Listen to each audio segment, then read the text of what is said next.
सोलापूरमध्ये भाजपचा राष्ट्रवादीला मोठा धक्का आहे। राष्ट्रवादी काँग्रेसच्या 2 माजी आमदारांचा भाजपात प्रवेश, त्यामुळे आता सोलापूरमधील राजकारणात मोठी खळबळ उडाल्याचं आपण पाहू शकतोय।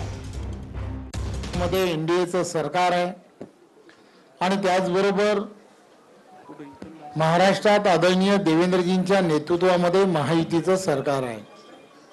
सबका साथ सबका विकास या एकमेव मंत्राच्या माध्यमातून समाजातील सर्व घटकांना घेऊन जाण्याचं काम देवेंद्रजींच्या नेतृत्वात हे संपूर्ण महाराष्ट्रामध्ये सुरू आहे आणि या सगळ्या गोष्टी तुम्ही आणि आम्ही सर्वजणच जाणता। आज ज्या विश्वासाने आपण सर्वांनी राष्ट्रीयत्वाचा धागा पकडून आपण सर्वजण भारतीय जनता पार्टी पक्षामध्ये प्रवेश केलेला आहे।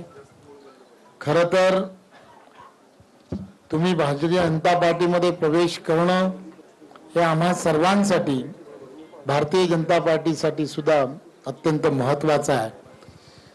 तळागाळातील प्रत्येक व्यक्तीबरोबर असणारे, समाजातील विविध घटकांबरोबर असणारी तुमची गेली अनेक वर्ष